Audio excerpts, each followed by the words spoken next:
All right, good evening. Got my friend's bike here. He's here to do a little guest lecturing just in case. Again, my apologies for the really cruddy bike quality. It's what happens when I'm working in my home office late at night with poor lighting. I do have some equipment that I'll be installing that I got recently that'll hopefully alleviate some of that. Probably won't do us much good for this particular portion of the summer term, but hopefully for my online classes coming up later this summer into the fall, it should be a major improvement. So looking forward to that. I think it's going to be pretty cool.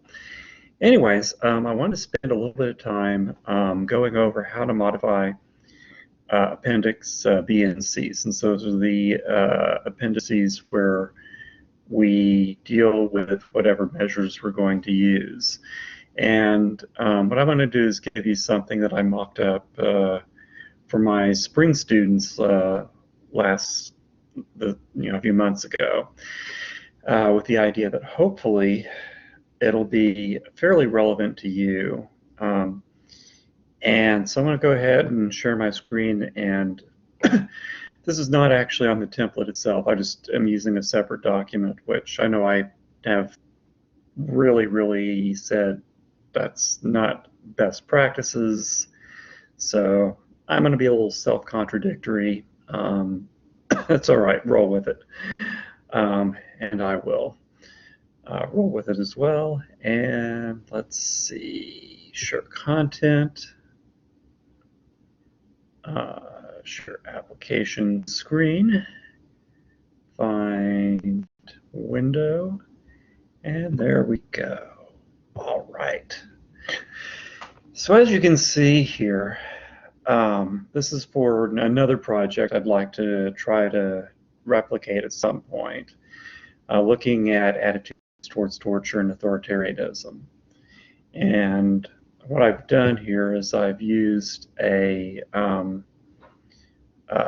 I've done a number of things, but I've used an attitudes towards torture questionnaire that I've used in the past, and 12 items that actually measure authoritarian aggression, but Duckett and colleagues call authoritarianism.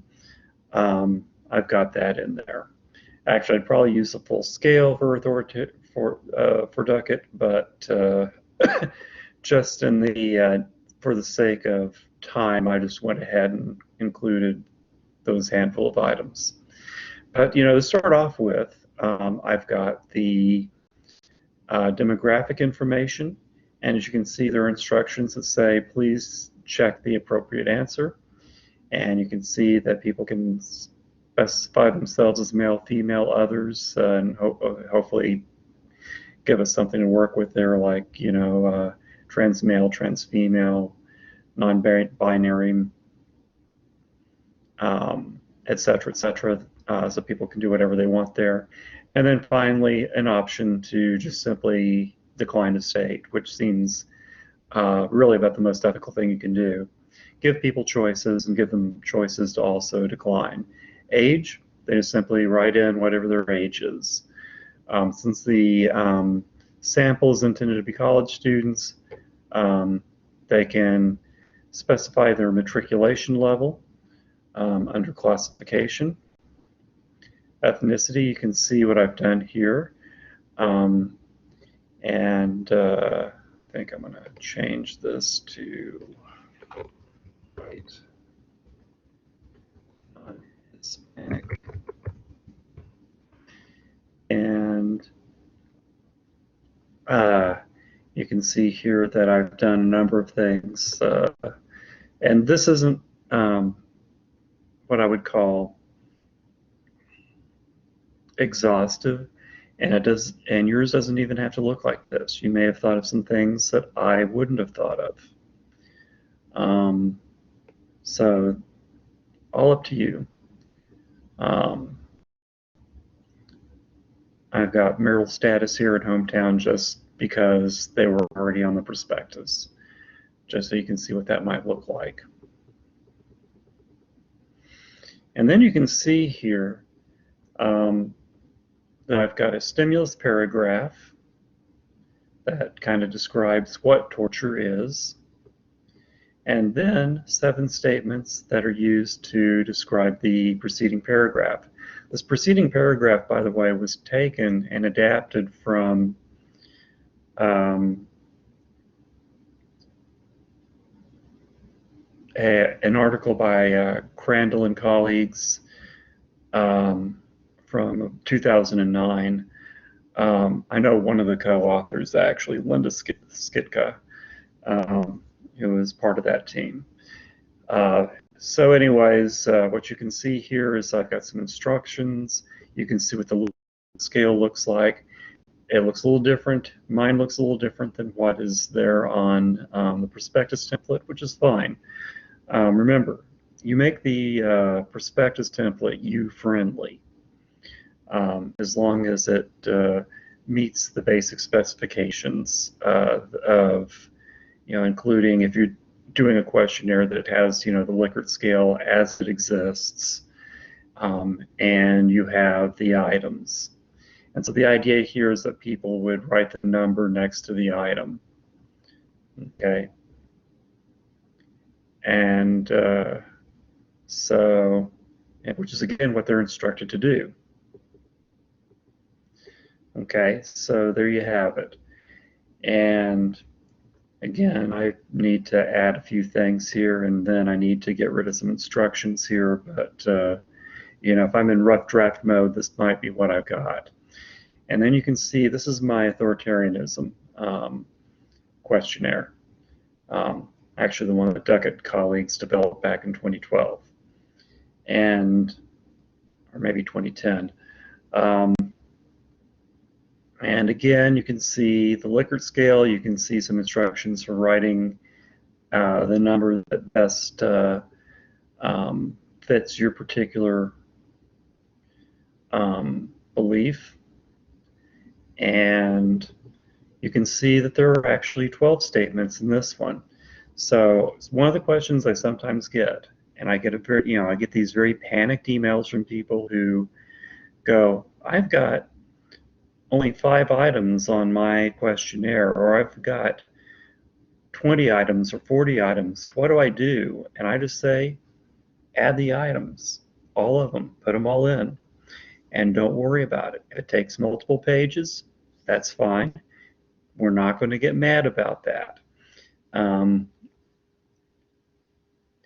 If the questionnaire writer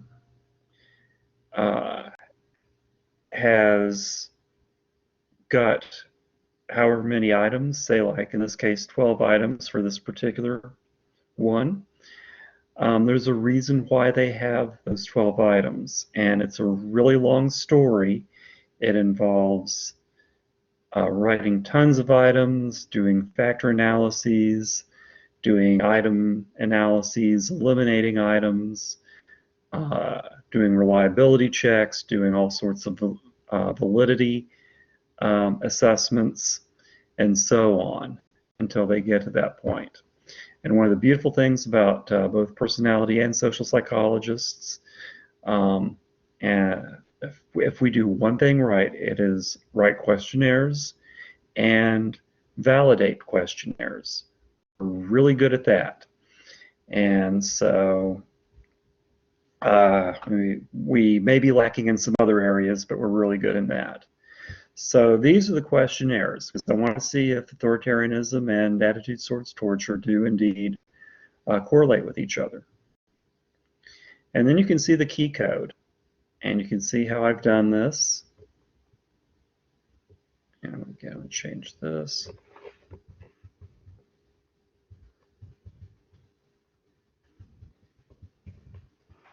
Okay, so you can see again how all these items would be scored once they got entered into either SPS or Jamovi, and so on. Okay.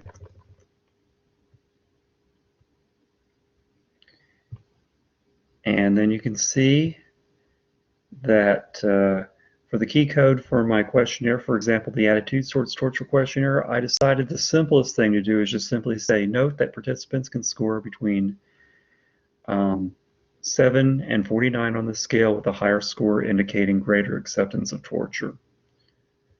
Somewhere in here I probably ought to mention that some of these items are reverse scored.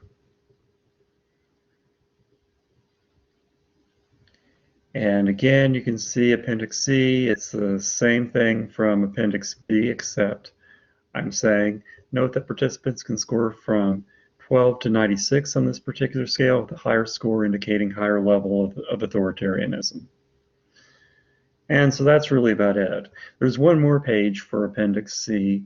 I usually find it unhelpful for my purposes, and I usually delete it. But if it works for your purposes, then keep it and make it usable for you.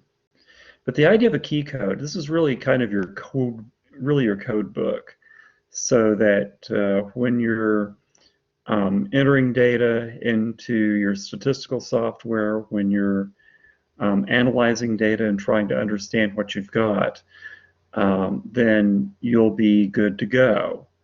That's at least the intention. All right.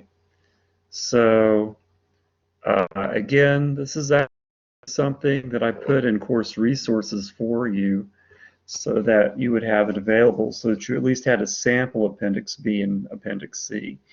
And again, it doesn't, whatever you do, just make it friendly to you. Don't make it something that you feel has to conform exactly to what we have. But do make sure, especially if there's no way to force fit what you're doing. If you're running an experiment, for example, it may be impossible to force fit what you're doing into what we have provided. And you shouldn't force fit. But what you should do is you should at least give me some idea of what the questionnaires are and their items, their scoring, and the code book for that scoring. And as long as you do that, as far as I'm concerned, you've done the job. So that's just one of those things that I wanted to throw at you. Okay, and again, this is very much still a rough draft. And I know it, you know it, and what I'll probably see from you when you turn in your final drafts of the prospectus will be something that will still be in rough form. But for those of you who are psych majors and going on later to the upper level behavioral stats experimental psych sequence, the good news is that you will already have something that really will only take a little bit of fine tuning, and it'll be pretty easy to fine tune if you've already got something that's pretty usable. Okay, so that's pretty much it. There's really not a whole lot more for me to say about this matter. Just make sure that you go ahead and when you're modifying, again, make sure that the information that you need is there. Make sure that you've modified things as you need to modify them. Make sure that they are usable for you and that I can see what those scales are, I can see how they're measured, and I can see how they're scored. And that's all you really have to do. Do not make it complicated, because it is not complicated. And if I can do this, so can you. If I could figure out how to type a questionnaire out, which I had to figure out how to do when I took my research methods class, again, back before, just right before the Berlin Wall fell. If I could do it, and I wasn't sure I was exactly the strongest student at that time. I'm convinced you can do it. Okay, so that's just something that I want you to be able to do. Okay, and I know you can do this. And I don't want to be hearing I can't, because I'm not going to believe you. So do not pull that one on me. There is no can't. I think my mom used to say, can't do anything. I think my dad was more of the there is no such thing as can't. There is such thing as won't. And what you're really telling me when you say I can't do this is that I won't. That I'm refusing. And unfortunately, in that case, you know, it won't do your grade any good. But you know, that's just kind of the bare reality. But when I do see whatever it is that you put in Appendix B and C, again, what I'll do is I'll give you comments that are supportive. Okay, if you don't put anything, if you just leave that alone and leave whatever we concocted as is, that'll score a 0 for Appendix B and C. And Appendix B and C are actually worth quite a few points. So I would really strongly recommend not doing that. So that's just something that I want to make sure that we're kind of clear on. Because, you know, the last thing I want is for you to end up with some unpleasant surprise when you are looking at your grade later on. And it's quite possible that you're hearing some hissing in the background, and if you are, it's just my cats. I think Dusty is down there trying to figure out how to play with Spike. Okay.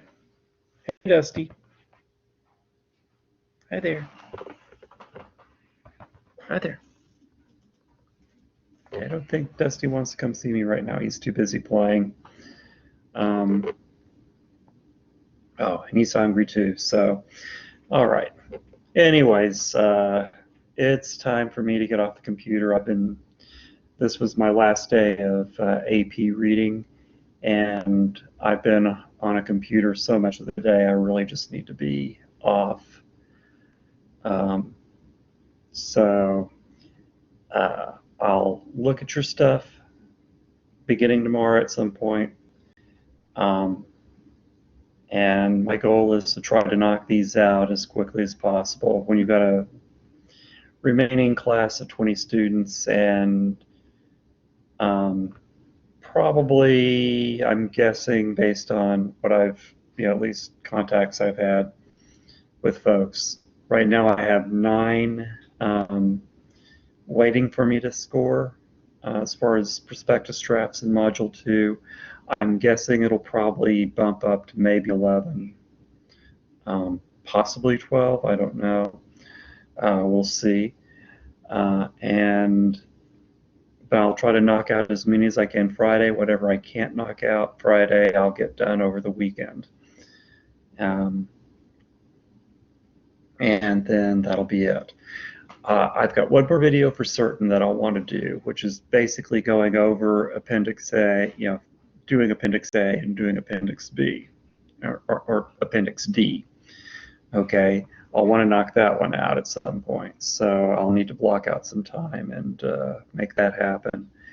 And then one other thing I want to make very clear, because this does get asked of me, and usually, again, people are panicked when they ask me the question, what about Appendix E? Well, we weren't in a computer lab this summer, which is normally how I prefer to do this course. And so we didn't have access to SPSS. And of course, I'm still wrangling with IT to get Jamovi, which is freeware, installed in the computer lab. We'll see if I have any success with that. Sometimes they get a little freaked out about freeware, even when it's legitimate freeware, and even when I'm acquainted with the author of the manual for Jamovi, Danielle Navarro, and can vouch for her, and I can vouch for the software and so on. Sometimes it's a pretty hard sell, but for some reason I seem to like having these fights with these folks, so go figure. So we'll see what happens, but I tend to, but since we didn't have that access to software, there was no point in actually taking, the information from Appendix B and C and actually make it come to life in Appendix E, which would have been basically probably a screenshot of your of whatever it is that you have as a data entry template. All right, so, or I might have you just simply send me or I would have had you send the data entry template separately as another document, and then I'd open it up. And regardless of whether it's SPSS or Jamovi, I can open it up in Jamovi just fine, which is what I use when I'm home. And most of the time when I'm doing data analysis, I'm at home. I also like data analysis on software that's R-based, since that's becoming increasingly an industry standard, and where it produces R code that is transparent and can be reproducible by anybody. So that's something that I really, really enjoy doing. But again, since we didn't have that opportunity this time around, that's okay. For those who are going on, we'll actually develop a data entry template together in class. Whether you take the class with me or take it with Dr. Manriquez. Okay, so we'll get that knocked out one way or another. It's not a big deal. Okay, so Appendix E is not a worry of mine. I don't care about it. We're not going to worry about it. We're going to pretend it doesn't exist. And for those who are going on for the upper level psych stuff, just a couple things that I think are just kind of pro tips. When we have things that need to be turned in, turn them in. Both Dr. Manriquez and I, when we do the upper level courses, we both get equally cranky when it comes to stuff not being turned in. So, a good way of getting, on our bad side is just, not doing stuff. Okay. For those who have to repeat research methods, I can say that those of us who typically teach research methods, whether it's Dr. Barrett or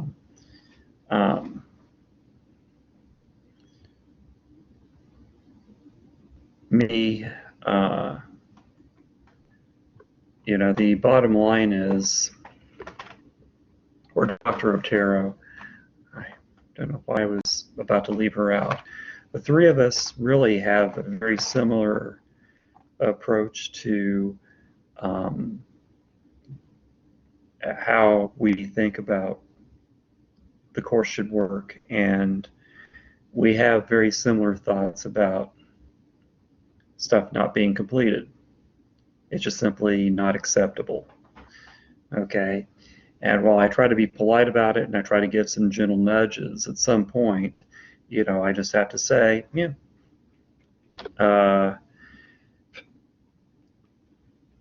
time's up. And that's it.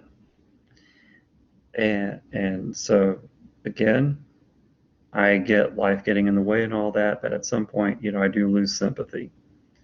I can have empathy, that's one thing. Empathy means that I can imagine being in your shoes.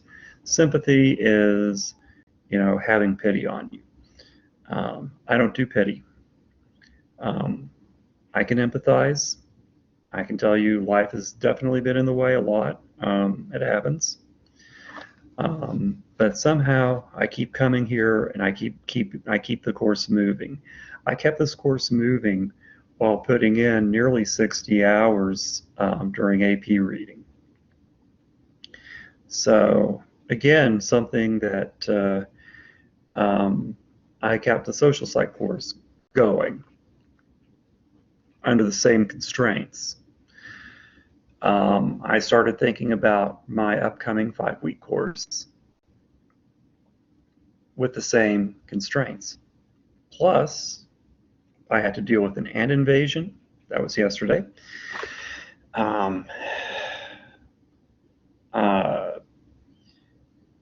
The usual family crises, and so on. I mean, we all have full plates. I get it. Okay. So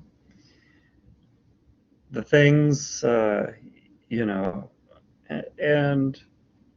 when I was a student, I had things get in the way. And I sometimes had to drop a class because it was just very obvious I was going to wash out. It happens, all right? And, there was a semester, where a relative died. Another semester where a relative had a stroke.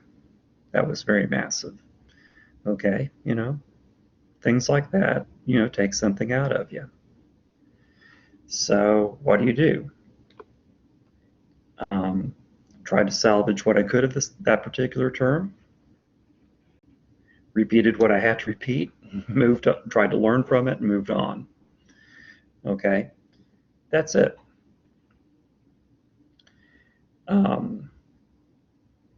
So normally this is my favorite course to teach. And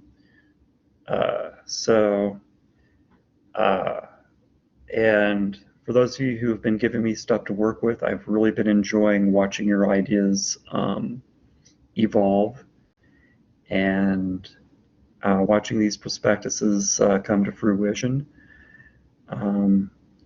For the half that really, or nearly half that really haven't done that, I've kind of felt like I've been missing out. And, I'll make no secret of it. It is kind of a bummer. I actually do feel a bit of disappointment. I think I grieve in my own way over that. And, that's it. So, if you're thinking, well, hey, the guy's going to just think, hey, one less thing for me to grade. No, that's not how I think. My brain's wired just a little bit differently. What I think of is, oh goodness, this is awful. So anyways, that's just something to be aware of. Anyways, I'm going to leave on that note. Actually, I should leave on a more positive note. I know I've got some stuff to look at. I'm very excited to look at it, and I'll get that turned around to you real quick. And then I will be very excited to see what you guys have for me by July 1st. And I'm expecting it to be wonderful. And by wonderful, I mean it'll still look like something a beginner wrote, because none of you have had to do something quite like this before. But it'll be more developed, and for me, it'll be just fun. So I'm looking forward to that too. All right, onward.